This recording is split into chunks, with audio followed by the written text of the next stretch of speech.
आज हम लोग हाइड्रोजन पेरोक्साइड पढ़ेंगे। हाइड्रोजन का जो हमारा चैप्टर है केमिस्ट्री का, जो रसायन में जो कि हमारा चल रहा है, जिसमें कि आज हम लोग पिछले लेक्चर में हम लोगों ने जल की अस्थायी और स्थायी कठोरता के बारे में पढ़ा। आज हम लोग हाइड्रोजन पेरोक्साइड के बारे में पढ़ेंगे।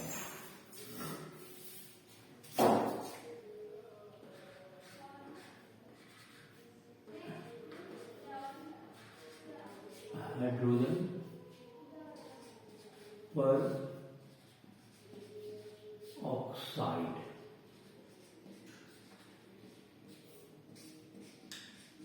H2O2 गैस का अनुसूत्र हो गया। तो जब ये हाइड्रोजन पेरोक्साइड उनको काफी, जिसका कि प्रयोग आजकल हम लोग पर्यावरण को प्रदूषण से बचाने के लिए भी करते हैं। ये काफी उपयोगी यौगिक है, जो कि बहुत सी जो कपड़ा कागज इन सब के व्यंजन के रूप में रंग को दूर कर, रंग को बनाने में काम आता है। इसके अलावा इसका जो उपयोग है तुमको कीटाणुनाशक या एंटीसेप्टिक के रूप में, जो हम लोग कहते हैं प्रतिरोधी, जिसको हिंदी में कहते हैं, उसके रूप में भी किया जाता है। तो पहले इसको हाइड्रोजन पेरोक्साइड का हम लोग बनाने का विधि देखेंगे, फिर बनाने का विधि के बाद भौतिक गुण, रासायनिक गुण, तो इन सबों की चर्चा करेंगे, देखते हैं। तो बनाने की विधि, विडिशन किसको कहते हैं लोग, विडिशन, preparation, preparation.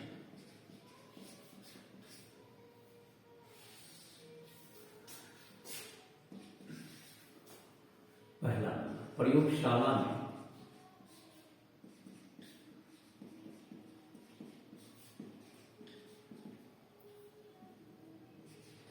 BaO2 dot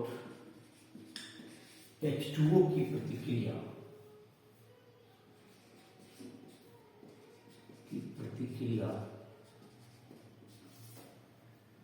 H2SO4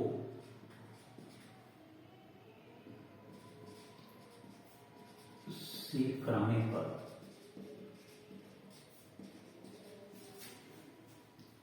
hydrogen peroxide H2O2 प्राप्त होता है,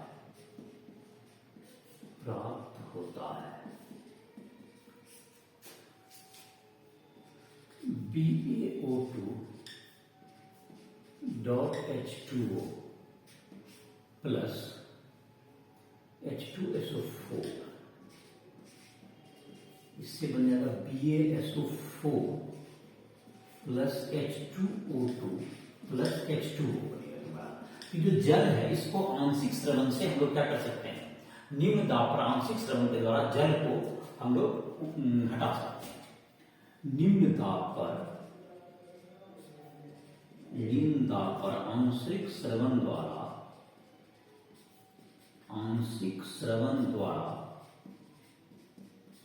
जल को हटाया जा सकता है। इस प्रकार का अगर प्रयोगशाला में तुम हाइड्रोजन पेरोक्साइड का निर्माण कर सकते हो। दूसरा तुम्हारा विधि है विद्युत अपघटन, जिसमें कि विद्युत, जबकि हम लोग सल्फेट आयन के ऑक्सीकरण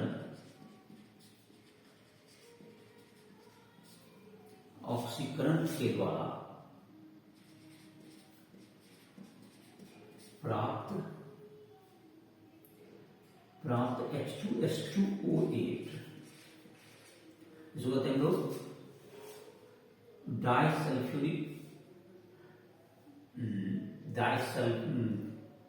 H2S2O8 का जल अपघटन करने पर H2O2 प्राप्त होता है। जहां तक कि पेरोक्सो डाइसल्फ्यूरिक एसिड कहते हैं इसको, इसका नाम है पेरोक्सिक डाइसल्फ्यूरिक अम्ल, H2SO8 का नाम है। इसका संरचना होता है, जैसे इसको पहले बनाते हैं, ये जब हम लोग विद्युत अपघटन करेंगे तो एनोड पर ये रिएक्शन होता है, ये एनोड पर ये प्रतिक्रिया होगी, इसीलिए SO4 माइनस है सल्फेट आयन, इसमें जबकि हम लोग क्या कर देंगे इसको, मतलब कि इसमें डाल देंगे तो H2S2O8 प्लस बन जाएगा तुमको 2 इलेक्ट्रॉन रिलीज होगा H2S2O8, इसको हम कहते हैं पेरोक्सो डाई सल्फ्यूरिक एसिड।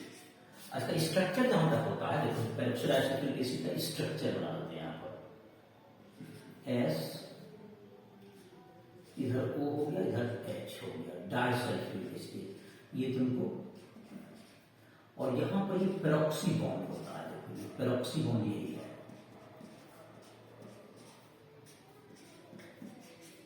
ये तुमको पेरोक्सी बॉन्ड है, ये पेरोक्सी बॉन्ड तुमको पेरोक्सी डाइसल्फ्यूरिक एसिड का स्ट्रक्चर है।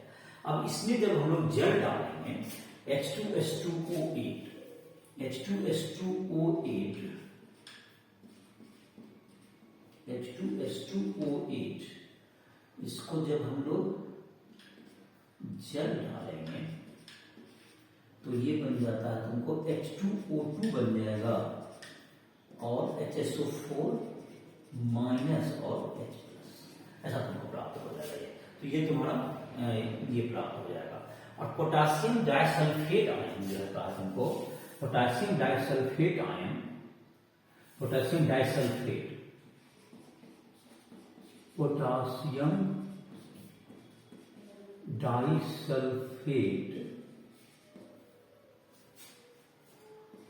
पर भारी जल D2O, भारी जल की प्रतिक्रिया द्वारा D2O2 प्राप्त किया जाता है, मतलब ये हो गया K2S2O8 प्लस D2O, तो ये बन जाएगा KdSO4 प्लस D2O2, ये ड्यूटेरियम पेरोक्साइड हो गया, ड्यूटेरियम पेरोक्साइड। तो ये प्राप्त किया जा सकता है। तीसरा विधि है तुमको जो कि हम लोग प्रयोग करते हैं, तीसरा विधि जो हम लोग प्रयोग करते हैं जो कि औद्योगिक उत्पादन में, जो कि बड़े स्तर पर औद्योगिक उत्पादन के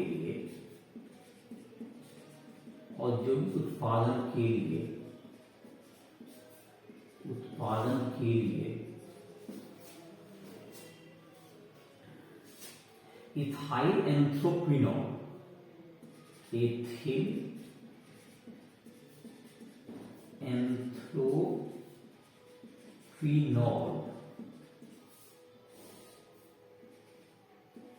की उपस्थिति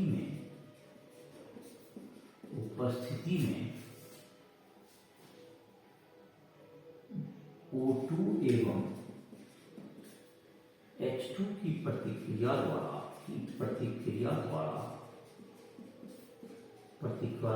H2O2 प्राप्त होता है, तो ये तुम्हारा है एंथ्रोक्विनोल। तो एथिल एंथ्रो ANTHRO नॉल, इस पे डाल दें अगर O2, कहां से लाएंगे इसको, हवा से वायु से, और H2 किसके PD की उपस्थिति लाएंगे, तो इससे क्या हो जाएगा H2O2 बन जाएगा प्लस ऑक्सीकृत उत्पाद, ये तुम्हारा ये प्राप्त हो जाएगा। इस प्रकार से क्या होगा, बड़े स्तर पर हम लोग H2O2 का निर्माण कर सकते हैं। जहां तक कि H2O2 का बात है, H2O2 का भौतिक गुण में आते हैं। H2O2 का भौतिक गुण, ये तुमको तीन विधि थी, H2O2 को प्रयोगशाला में बनाने की विधि हो गई, और एक तुमको जो है सल्फेट आयन के ऑक्सीकरण द्वारा प्राप्त होगा पेरोक्सो डाइसल्फ्यूरिक एसिड, जिसका जलावरण से प्राप्त होगा। तीसरा था औद्योगिक उत्पादन में इथाइल एंथ्रोक्विनोल के द्वारा जो है तुमको इसका प्राप्त किया जा सकता है।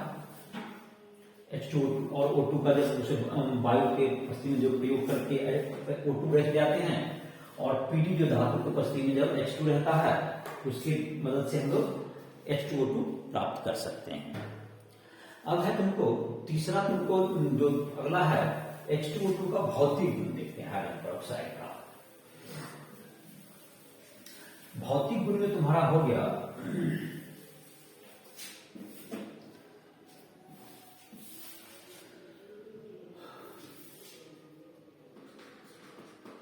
भौतिक गुण।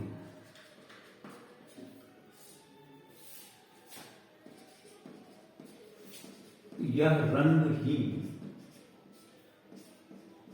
हल्का नीला द्रव है। यह रंगहीन हल्का नीला द्रव है, और इसका जो तुमको होता है, इसका जाहिर है कि यह हल्का नीला द्रव है। इसकी जहां तक संरचना की बात है, यह जल में काफी घुलनशील है। यह जल में अत्यधिक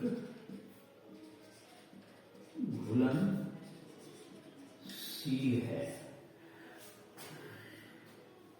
इसकी संरचना होती है तुमको, इसकी संरचना होती है H2O2 की OH, इधर सिंगल बॉन्ड O हो गया, फिर H कह सकते हैं इसको। इसमें 2 लोन पेयर पाया जाता है इन दोनों में। यहां पर क्या है, 2 लोन पेयर होते हैं इसमें, हाइड्रोजन ऑक्सीजन में। और तुमको इसका जो कि बंधन कौन होता है, ये तुमको इसका ज्यामिति क्या हो गया, चतुष्फलक है। इसकी ज्यामिति होती है चतुष्फलकीय, टेट्राहेड्रल जिसको कहते हैं इसमें, टेट्राहेड्रल। और इसके बीच का जो O सिंगल बॉन्ड O जो बंधन की लंबाई होती है 147 पिकोमीटर के आसपास, ये 147.5 पिकोमीटर। और ये तुम्हारा 95.7 पिकोमीटर का OH की बंधन लंबाई। और इसका जो कोण होता है तुम्हारा 111 डिग्री के आसपास, 111.5 डिग्री का कोण होता है तुम्हें, 111.5 डिग्री का कोण होता है। तो इस प्रकार से ये तुम्हारा क्या है, इसकी संरचना होती है इसी। और अंदर का कोण 74 डिग्री के आसपास होता है। ये तुमको इसकी बनावट है। H2O2 का जो तुमको H2O2 को जो कि कह सकते हैं, H2O2 को तुमको आयतन इसका जो है, इसका जो आयतन जो कि कहते हैं स्ट्रेंथ, आयतन सामर्थ्य इसका जो होता है, आयतन सामर्थ्य, वॉल्यूम स्ट्रेंथ,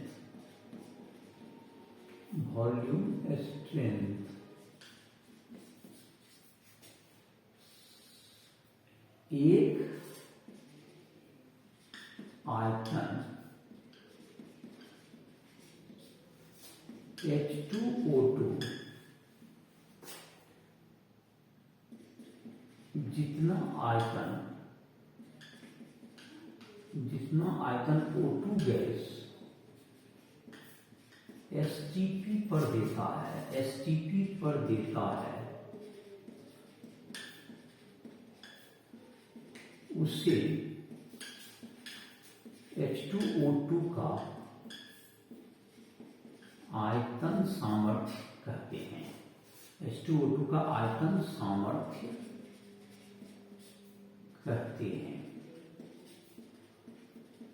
इसको H2O2 का उसको वॉल्यूम स्ट्रेंथ कहेंगे। जैसे H2O2 तुम्हारा क्या हो गया, यहां पर लिखते हैं लोग H2O2, इससे बन जाएगा तुमको H2O प्लस O2, तो यहां 2H2O हो जाएगा, और यहां पर 2H2O2। तो ये तुम्हारा गैस है, O2 क्या है, गैस है, और ये सब क्या है तुमको लिक्विड है, ये लिक्विड है, L है। H2O भी क्या हो गया, L हो गया, लिक्विड हो गया। तो ये जो लिक्विड हो गया, लेकिन मोल में तो दोनों में रिलेशन होता है। तो ये 2 मोल है, इसका 2 मोल H2O2 है। तो इससे कितना बना, 1 मोल O2 गैस मिला है। यहाँ पर 1 मोल कौन मिला, 1 मोल O2 गैस मिला। तो इसका 2 मोल का द्रव्यमान जो होगा 2 गुना 1 गुना 2 जो 16 गुना 2 बराबर 68 ग्राम हो गई, 68 ग्राम। और ये हो गया 22.4 लीटर एसटीपी पर। इसका ये होगा, ये दोनों संबंध होगा कि 68 ग्राम से क्या मिलता है, 22.4 लीटर मिलता है। तो बात है कि अगर अब आपका जो आयतन स्ट्रेंथ अगर 1 लीटर से 1 लीटर से जितना आयतन निकलता है 22.4 लीटर से कितना निकल गया, 22.4 लीटर प्राप्त हो रहा है 68 ग्राम से। अब इसका जैसे कि है, तुमको एक प्रश्न है तुम्हारी किताब में कि 10 अगर किसी का जो है 10 वॉल्यूम स्ट्रेंथ है, किसी का आयतन स्थिरांक H2O2 विलयन का आयतन स्थिरांक 10 ml है, तो उसका आयतन उसका ग्राम प्रति लीटर में सामर्थ्य सांद्रण बताएं।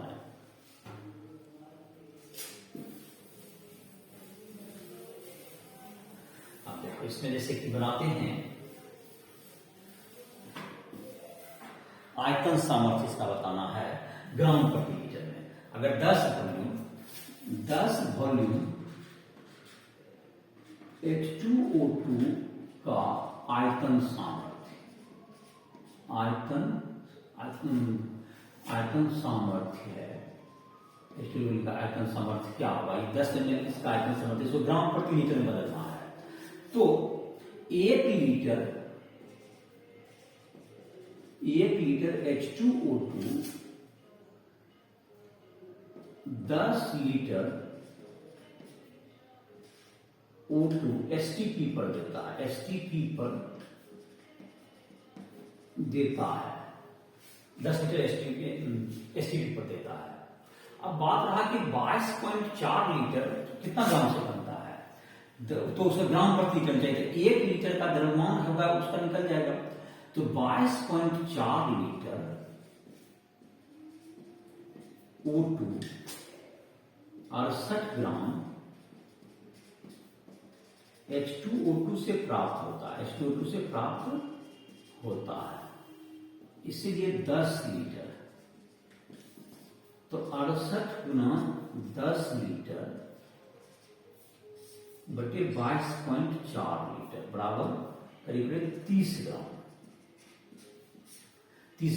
तो 1 लीटर H2O2 का द्रव्यमान 30 ग्राम है, तो 30 ग्राम प्रति लीटर, 30 ग्राम प्रति लीटर लगभग 30 से थोड़ा ज्यादा है, ये तुम्हारा आया इसका आयतन ग्राम प्रति लीटर। और इस वजह से तो मोलरता में बदलना चाहिए, तो मोल भी 68 से और भाग दीजिए तो मोलरता हो जाएगा, जो कि मोलरता भी निकाल सकते हैं इसका।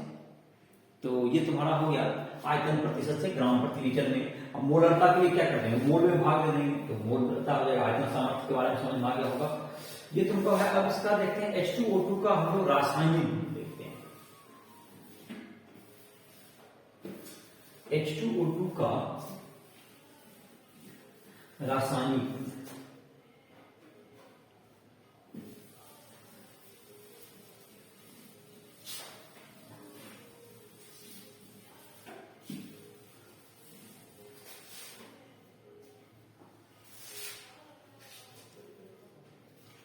H2O2 का रासायनिक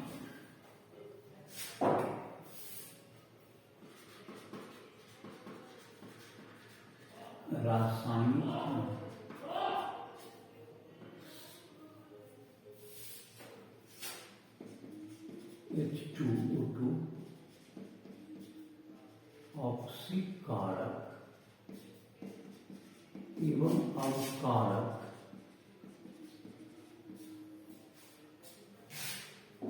दोनों की तरह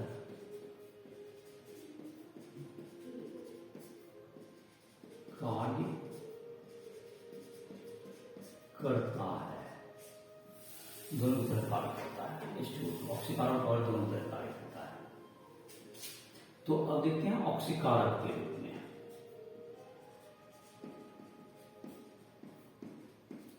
ऑक्सीकारक के रूप में जब ये ऑक्सीकारक के रूप में प्रयोग होगा तो ये जो है तुमको खुद इसका अवकरण होगा। तो H2O2 जो है तुमको अपघृत होकर H2O बनाता है, जल बनाता है। तो ये देखते हैं H2O2 अपचयित होकर क्या बनाएगा, जल बनाएगा, H2O बनाएगा। और ये क्षार अम्लीय माध्यम अगर इसको संतुलित करना चाहेंगे, अम्लीय माध्यम में कर देते हैं, तो यहाँ पर 2 है तो यहाँ पर क्या करना होगा, O को संतुलित करेंगे 2 से गुना करना होगा, तो 2H2O हो गया, 2H2O तो इधर 4 हो गया H प्लस, इधर 2H प्लस देना होगा, 2H प्लस और 2H प्लस हो गया तो 2 इलेक्ट्रॉन की जरूरत पड़ेगी, आवेश को संतुलित करेंगे प्लस 2E माइनस, ई कुछ भी दे दिया, ये अम्लीय माध्यम ऐसा होगा सर, अम्लीय माध्यम में, अम्लीय माध्यम में ऐसा हो जाएगा, अम्लीय माध्यम में ये होगा तुम्हारा प्रतिक्रिया। अब तुमको जैसे कि है तुमको जब बाकी किसी के साथ इसको प्रतिक्रिया को पेयरिंग अप कर सकते हैं, जैसे Fe2 प्लस के साथ कर दें इसको, Fe2 प्लस को किसमें ऑक्सीडेट कर देगा ये Fe3 प्लस में, Fe2 प्लस से Fe3 प्लस प्लस 1 इलेक्ट्रॉन दे देंगे तो दोनों तरफ 2 आवेश आ जाएगा, इसको 2 से गुना करके इसको साथ ऐड कर लीजिए, आपका नेट प्रतिक्रिया हो जाएगा, मतलब हो गया 2Fe2 plus plus H2O2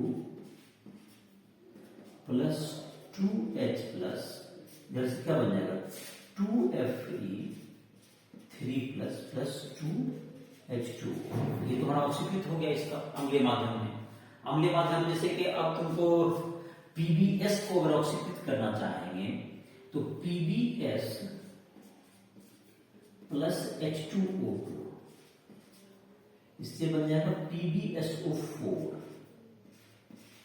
PbSO4 और साथ साथ तुमको बन जाएगा H2O बन जाएगा तुम्हारा, तो H2O हो जाएगा, H2O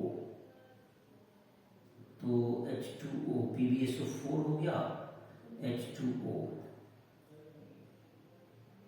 वो है तुम्हारा, और H2O2 से तुम्हारा बन जाएगा इधर की तरफ H2O तो बनेगा ही, ये अपकृत होकर के H2O बन जाएगा तुम्हारा, तो ये तुमको अपकृत हो गया तो O2 से, तो यहाँ पर Pb का जहां तक है यहाँ पर -2 से 6 8 का अंतर है इसमें, और इसमें जो है तुमको 2H2O देंगे तो 4 देना होगा, उसमें 8 का यहाँ पे 4 दे दीजिए, 4H2O दीजिए, 4H2O2 तो 4 दूनी 8 का ये भी हो जाएगा, H2O -1 से -2 हुआ तो 2 परमाणु है, तो 8 का, यहाँ पर तो 2 से गुना करना ही पड़ेगा हमको, 8H2O 8 से गुना कीजिए,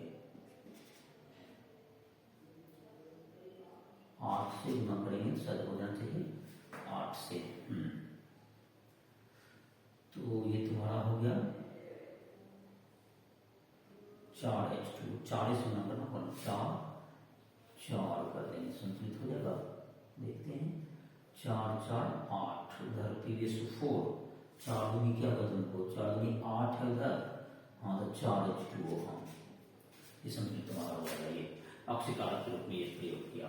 अब क्षारीय माध्यम अगर देखेंगे तो क्षारीय माध्यम में जो होगा तुम्हारा, ये क्षारीय माध्यम में देखो ऑक्सीकरण, क्षारीय माध्यम में ऑक्सीकरण, तो ये तुम्हारा क्षारीय माध्यम जो होगा H2O2 तुमको जो है क्षारीय माध्यम में जब बनेगा तो ये O2 बनाता है, क्षारीय माध्यम में ऑक्सीकृत जब करेगा क्षारीय माध्यम में भी, तो ये तुमको H2O ही बनेगा, क्षारीय माध्यम में संतुलित करने का तरीका बदल जाएगा, तो क्षारीय माध्यम जब यहाँ पर क्या हो गया H को संतुलित करना, O तो तुम्हारा संतुलित है 2H2O कर देते हैं, तो H तुम्हारा क्या हो गया, O तो संतुलित हो जाएगा तुम्हारा, O संतुलित हो गया, H को संतुलित करना है हमको, तो H इधर 4 है, इधर कितना है 2 है, इधर 4 है इधर 2 है, तो इधर की तरफ 2 O गड़बड़ है तुम्हारा, 4 O इधर H है तुमको 4, इधर 2H है, तो 2 इधर की तरफ 4H है, तो इधर की तरफ दे दो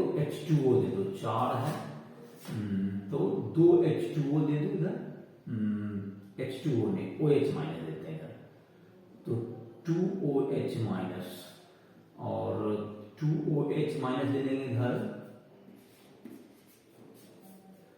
और 2OH माइनस और H2O, दो ने 4 रखे वो गड़बड़ है इसमें, वो तुम्हारा है एक H2O है, तो H2O2, तो दो H गड़बड़ है, H2O से H2O2 एक ऑक्सीजन।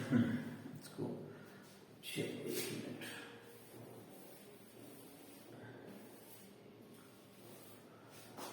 क्षारीय माध्यम में इसको संतुलित कर रहे हैं, तो क्षारीय माध्यम में H2O2 से इधर बन गया H2O,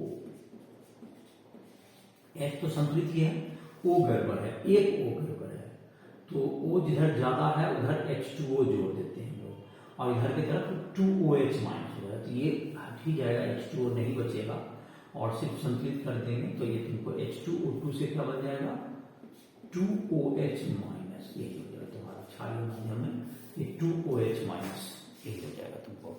अब जैसे कि किसी के साथ तुमको करना है 2OH माइनस, तो यहाँ पर इसको संतुलित करने के लिए 2 इलेक्ट्रॉन की जरूरत पड़ जाएगी, इसलिए 2 इलेक्ट्रॉन की जरूरत पड़ेगी। अब जैसे किसी को भी करना है तुमको क्षारीय माध्यम में अगर ऑक्सीकरण करना है, तो क्षारीय माध्यम जैसे ऑक्सीकरण करना है हमको, मानते हैं कि Mn2 प्लस है, Mn2 प्लस से कितना ऑक्सीकरण होकर बन जाएगा, ये MnO2 बन जाएगा, तो MnO2 प्लस से MnO2, तो यहाँ पे 2 है तो 2 H2O इधर जोड़ दो, 2H2O, और इधर की तरफ 4 OH, 4 वो क्या OH माइनस, तो तुम्हारा जो है संतुलित हो गया होगा, 2 H2O इधर हो गया, इधर 4 OH माइनस। तो यहां पर तुमको अब क्या होगा देख लो, Mn क्या है, Mn2 प्लस है और तुमको 4 OH माइनस है, तो दो तुम्हारा जो 2 इलेक्ट्रॉन इधर हो गया, तो 2 तुम्हारा क्या होगा, इस साइड 2 इलेक्ट्रॉन हो जाएगा तुम्हारा, तो 2 इलेक्ट्रॉन से ये संतुलित हो जाएगा। इसके बाद दोनों को प्रतिक्रिया को जोड़ देंगे तो तुम्हारा ओवरऑल प्रतिक्रिया, ऐड कर देंगे इसको तो ओवरऑल प्रतिक्रिया हो जाएगा। इस तरह से क्षारीय माध्यम और अम्लीय माध्यम दोनों माध्यम में किसकी तरह काम करता है, ऑक्सीकारक के भांति कार्य करेगा। जैसे इसको जोड़ सकते हो, 2 इलेक्ट्रॉन यहाँ भी 2 इलेक्ट्रॉन इसमें भी कट जाएगा, दोनों को सिर्फ जोड़ के तुम्हारा निक प्रतिक्रिया हो जाएगा। निक प्रतिक्रिया क्या होगा, MnO2 है, Mn2 प्लस H2O2, इससे बन जाएगा MnO2, MnO2 हो गया, और तुमको इधर H2O है तुम्हारा, इधर H2O है, और इधर क्या होगा, H2O है तुम्हारा, एक H2O है, एक H2O है, और OH माइनस जहां तक रहा, OH माइनस इधर था तुमको, एक 2 OH माइनस था इधर की तरफ था यहाँ पर 2 OH माइनस, तो खत्म ही हो गया तुम्हारा। यही सब सेंटर होना चाहिए, तो ये तुम्हारा हो गया इसका। अब है तुमको ये तुमको दूसरा है तुमको कि यह कौन सी ग्रुप में कर सकता है, यह अवकारक के भांति लिखते हैं, अगला रिएक्शन लिखते हैं, जबकि H2O2 किसमें, जब अवकारक के भांति कार्य करे, H2O2 अवकारक के रूप में, या ऑक्सीकारक के साथ साथ या अवकारक की तरह भी कार्य करता है।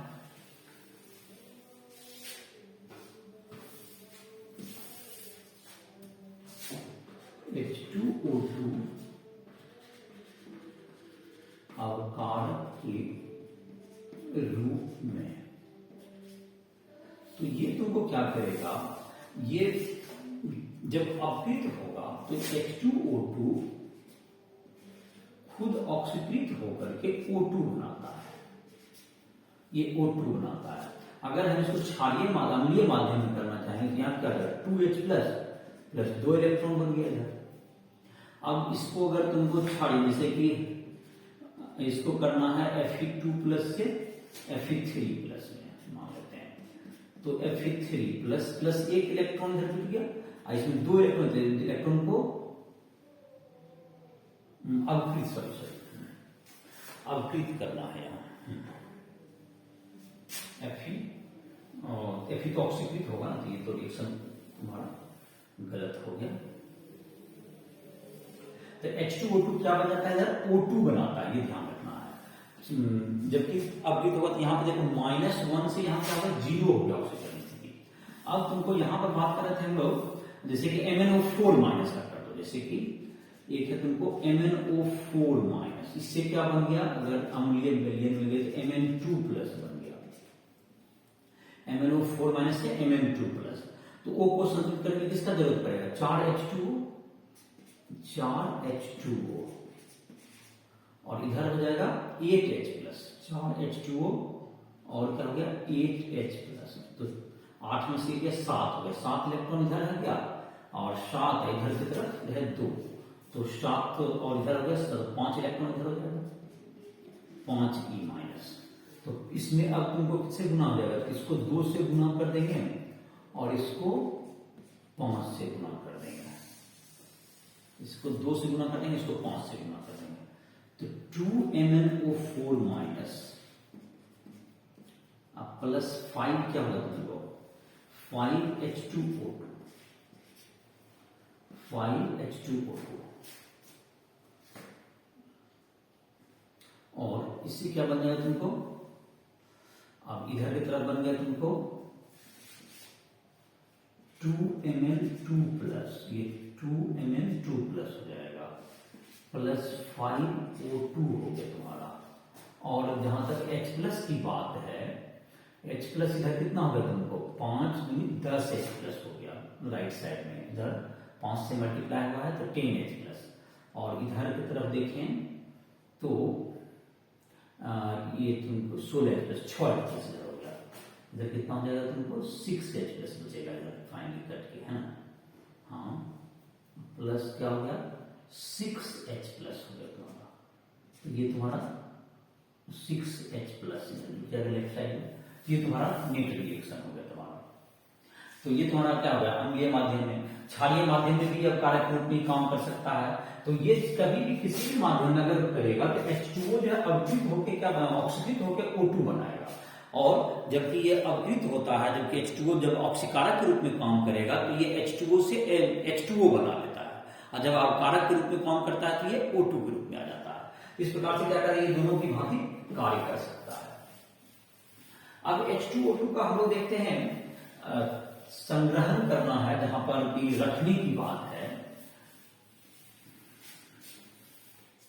H2O2 का भंडार।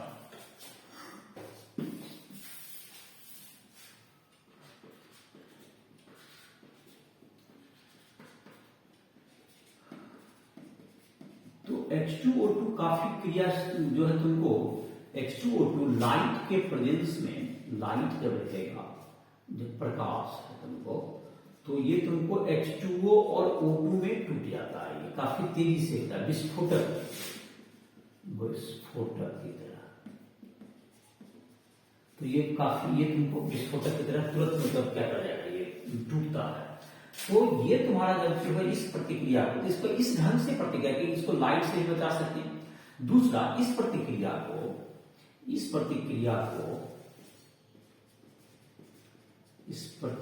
को क्षार एवं धूल ऑक्सीकृत करके क्या कहते हैं, कैटलाइज करते हैं, मतलब कैटलिस्ट की तरह कार्य करते हैं, जिसको उत्प्रेरित करते हैं। तो ये कैटलिस्ट की तरह कार्य करता है। तो जैसे कि कांच का अगर बर्तन रखें तो कांच में अलग झाड़ होता है, अतः कांच में उपस्थित क्षार उत्प्रेरक का कार्य करता है, उत्प्रेरक का कार्य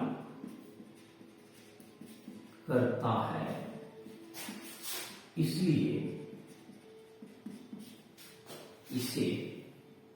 H2O2 को मोम युक्त कांच के बोतल में, मोम युक्त कांच के बोतल में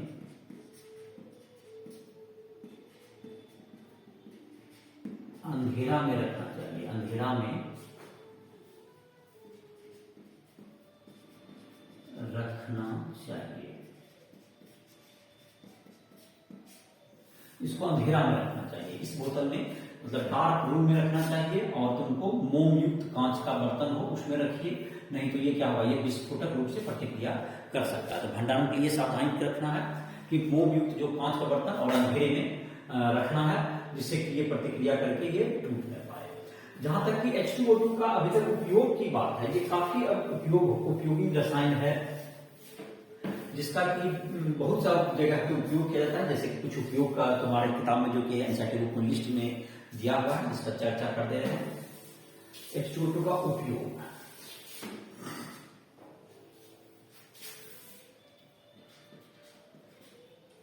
H2O2 का उपयोग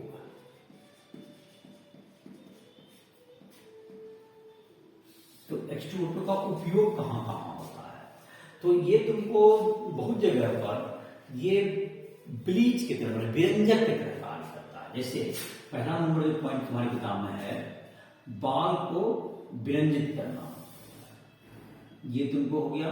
दूसरा है तुमको कीटाणुनाशक,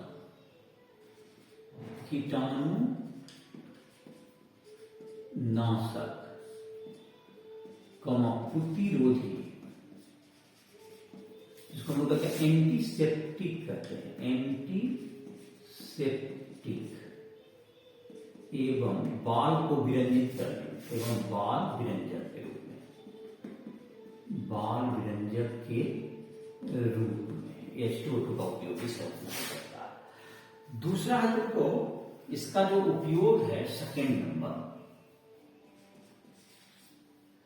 हाइड्रोजन बोरेट एवं hydrogen carbonate, hydrogen borate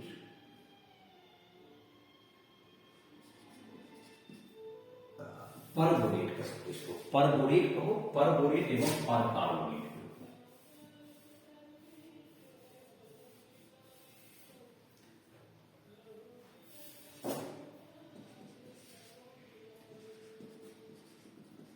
perborate एवं परकार्बोनेट के रूप में अपमार्जक, डिटर्जेंट,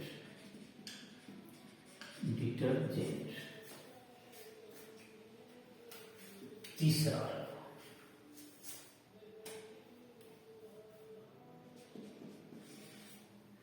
ये अपमार्जक के रूप में। तीसरा तुमको है, ये तीसरा तुमको है, जैसे कि तुमको कह सकते हैं, तीसरा हो गया तुमको, जैसे कि ब्लीच करना है बहुत जगह पे तुमको, जैसे है कपड़ा, कागज, चमड़ा एवं खाद्य पदार्थ के विरंजन में, तीसरा हो गया। चौथा है तुमको, चौथा कहते हैं इसको, चौथा है तुमको कुछ दवा बनाने में, जैसे टार्टरिक अम्ल,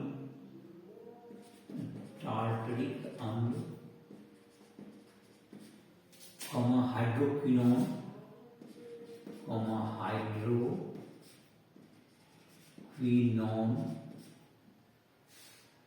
एवं दवा के रूप में, एवं दवा के निर्माण में, तो ये तुमको होता है। पांचवा है तुमको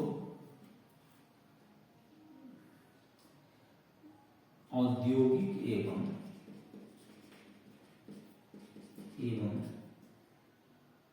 सीवेज, मतलब कि नल जल मल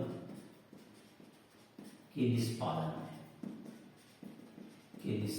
में, ये तुम्हारा हाइड्रोजन पेरोक्साइड के बहुत से उपयोग हैं, जिस कारण से यह काफी उपयोगी रसायन है।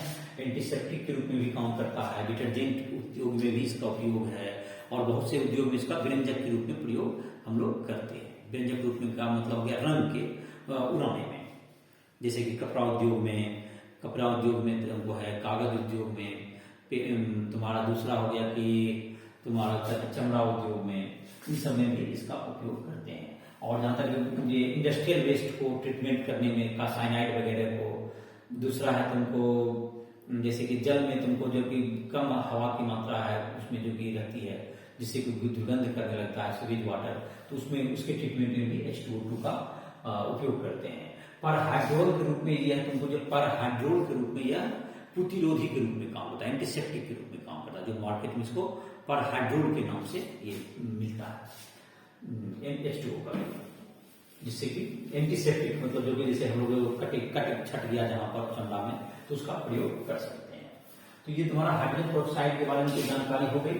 हाइड्रोजन पेरोक्साइड का क्या गुण है, कैसे बनाते हैं, कैसे उसका भौतिक गुण, रासायनिक गुण, उसका उपयोग और भंडारण करने के लिए कैसे मोम सील बोतल में अंधेरे में रखना है। अगर लाइट का प्रयोग होगा तो वह प्रतिक्रिया करके विस्फोट करके वह H2O और O2 बनाएगा और विस्फोट भी करेगा, काफी तेजी से होते गया। तो एक दो टॉपिक और दिया हुआ जो तुम्हारा इसको समाप्ति कर देते हैं। एक है तुमको दिया हुआ टॉपिक है छोटा सा, भारी जल D2O नाभिकीय रिएक्टर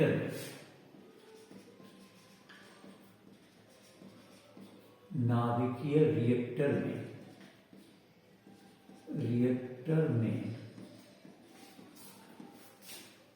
भारी जल का प्रयोग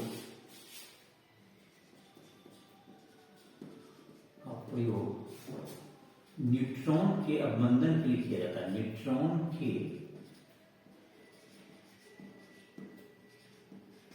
अवमंदन के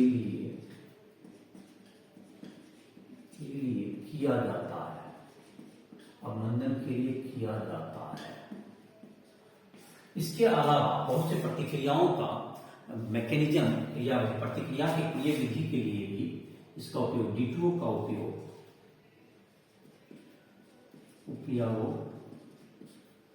प्रतिक्रिया की क्रिया विधि को समझने में किया जाता है। प्रतिक्रिया की क्रिया विधि को समझने में भी किया जाता है। और इसका जहां तक रासायनिक गुण है, यह जल की ही भांति होता है। जैसे कि जल की तरह यह प्रतिक्रिया करता है। जैसे जल की जगह CaC2 है, जैसे इसका जल से प्रतिक्रिया कराते हैं, तो उसी तरह से D2O से प्रतिक्रिया करके बनाएगा। जैसे कि जल के साथ ये बनाता है CaOH होल, यहाँ Ca ये बन जाएगा प्लस C2H2 बनता है, यहाँ C2D2 बन जाएगा ये। तो तुम्हारा ये इसी तरह का प्रतिक्रिया है जैसा कि जल के साथ करता है। जैसे इसी तरह से Al4C3 है, जैसे Al4C3 है, अब प्लस तुमको अगर D2O से प्रतिक्रिया करा देंगे तो AlOD होल 3 बन जाएगा, और प्लस तुमको क्या बन जाएगा, ये तुमको CH4 जैसे बनता था यहाँ पर DH4 बन जाएगा, मीथेन की जगह यहाँ हमारा DH4 बन जाएगा, CD4 बन जाएगा, मीथेन की जगह ये CH4 बनता था, यहाँ CD4 बन जाएगा। ये तुम्हारा इस तरह से इसके जो भारी जल के इसका जो रासायनिक गुण होता है ये उसी के जैसा होता है। अब हाइड्रोजन का उपयोग हाइड्रोजन ईंधन के रूप में हाइड्रोजन H2 ईंधन के रूप में, हाइड्रोजन ईंधन, इसके बारे में लास्ट टॉपिक में दिया हुआ है। हाइड्रोजन जो प्रतिक्रिया करता है जबकि हम लोग जलाते हैं, जैसे कि तो इससे क्या बन जाएगा, H2+O2 से H2O बन जाएगा। जैसे कार्बन ईंधन के रूप में प्रयोग करना है, कार्बन प्लस O2 से कार्बन डाइऑक्साइड बनता है। तो ये तुमको क्या है, ये प्रदूषण रहित तुम्हारा ईंधन है, ये प्रदूषण रहित ईंधन है। और जहां तक कि प्रदूषण इसमें नहीं होगा क्योंकि इसमें जल निर्माण, जैसे कार्बन किसी भी चीज को जलाते हैं, कोयला है, पेट्रोल है, डीजल है, कोई भी कार्बन जीवाश्म ईंधन को हम जलाते हैं तो उससे हमको कार्बन डाइऑक्साइड मिलता है, जो कि प्रकृति को काफी हानि पहुंचाता है, जो कि वायुमंडल के गर्म होने का प्रमुख कारण, जैसे कि बर्फ पिघल रहा है। और इस प्रकार से क्या हो जाता है तुमको, जो बहुत सी घटनाएं पृथ्वी पर हो रही है जो कि पर्यावरण के असंतुलन कारण, जो कि जीवाश्म ईंधन से हो रहा है। तो जीवाश्म ईंधन के बजाय अगर हम लोग H2 का प्रयोग ईंधन के रूप में करें तो हम लोग जो है क्या करते हैं, पर्यावरण को काफी हद तक बचा सकते हैं। इसके अलावा इसका जो कैलोरीफिक वैल्यू होता है वह भी तुमको पेट्रोल के जैसे पेट्रोल से 3 गुना है, जिसको ज्यादा मात्रा में ये क्या कर देगा, ऊर्जा देगा। तो पेट्रोल से इसका कैलोरीफिक वैल्यू भी 3 गुना है, और इससे कि मतलब एक प्रदूषण से भी हमको क्या मिलता है, बचत मिलता है।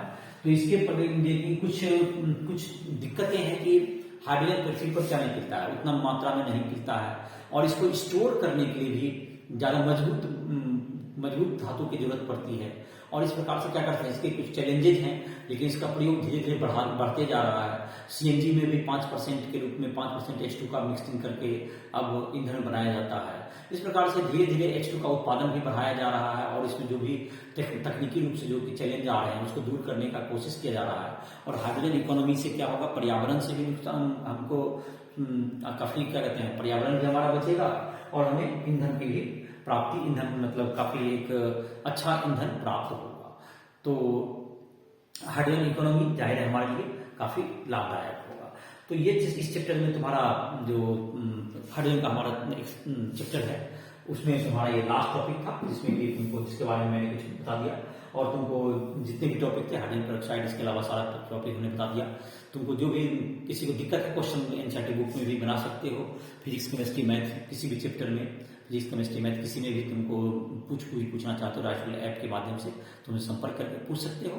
कोई भी विषय में तुमको जानकारी चाहिए, तो इंजीनियरिंग मेडिकल का तैयारी भी करना चाहते हो तो हमसे कभी भी संपर्क कर सकते हो। राइफल ऐप को प्ले स्टोर डाउनलोड करके नोट्स भी इसका लिख सकते हो। तो इसी के साथ इस लेक्चर को समाप्त करें।